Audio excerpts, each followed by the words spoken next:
Hi friends, இன்னைக்கு நம்ம என்ன பார்க்க போறோம்னு பாத்தீங்கன்னா தக்காளி சூப் எப்படி செய்யறதுன்னு பார்க்க போறோம். டெய்லி ரசமே வச்சு போர் அடிச்சிருச்சா ஒரு நாள் நீங்க இத ட்ரை பண்ணி பாருங்க, நல்லா இருக்கும். அடுப்புல பாத்திரம் வச்சு அதுல ஒரு 4 டேபிள் ஸ்பூன் எண்ணெய் ஊத்தி அத நல்லா சூடு பண்ணிக்கோங்க. எண்ணெய் சூடானோனே 1 டீஸ்பூன் கடுகு, 1/2 டீஸ்பூன் உளுந்து, 1 டீஸ்பூன் சோம்பு போட்டு நல்லா பொரிய விடுங்க. அதோட சேர்த்து 4 கிராம்பு 4 பட்டை போட்டுக்கோங்க. அதுவும் நல்லா பொரியட்டும். நல்லா பொரிஞ்சிருச்சு. 4 பச்சை மிளகாய் இப்படி கட் பண்ணி சேர்த்துக்கோங்க. 3 கொத்து கருவேப்பிலை நல்லா பொரியட்டும்.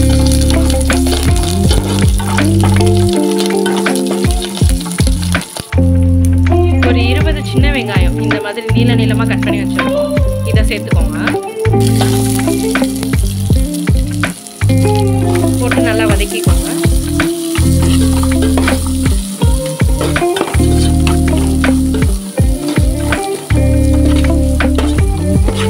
டெய்லி ரசம் வச்சு உங்களுக்கு போர் அடிச்சிருச்சா ஒரு நாள் நீங்க இதை ட்ரை பண்ணி பாருங்க, நல்லா இருக்கும். நான் வந்து ஒரு 4 தக்காளி வேக வச்சு எடுத்து வச்சிருக்கேன். நல்லா மசிச்சு எடுத்து வச்சிருக்கேன். நல்லா கையிலே பிணைஞ்சுக்கோங்க தக்காளியை.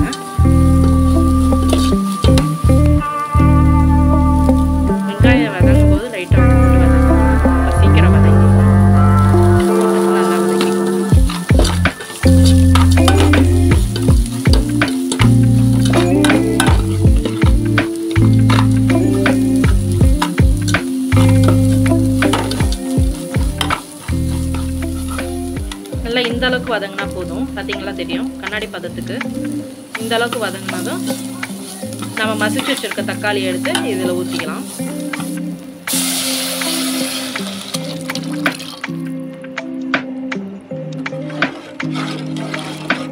பாருங்க, நல்லா ஊற்றியாச்சு. இப்போ இதுக்கு தேவையான அளவுக்கு உப்பு போட்டுக்குவோம்.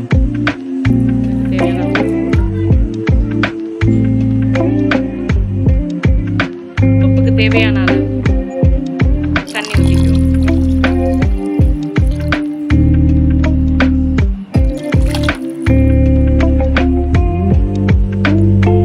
ஒரு 1/4 டேபிள் ஸ்பூன் மஞ்சள் தூள் ஆட் பண்ணிக்கோங்க. இது நல்லா கொதிக்கட்டும். கொதிச்சதுக்கப்புறம் மல்லித்தூள் போட்டு இறக்கிடுங்க. அவ்வளோதான், தக்காளி சூப் ரெடி. மல்லித்தலை போட்டு இறக்கணுன்னே ஊற்றி சாப்பிட்டு பாருங்கள், சூப்பராக இருக்கும். என் வீடியோவை லைக் பண்ணிக்கோங்க, ஷேர் பண்ணுங்கள், சப்ஸ்கிரைப் பண்ணிடுங்க, மறந்துடாதீங்க. அப்போ தான் நெக்ஸ்ட் வீடியோ உங்களுக்கு போட்டோன்னே உடனே நோட்டிஃபிகேஷன் வரும். Please keep support. தேங்க்யூ.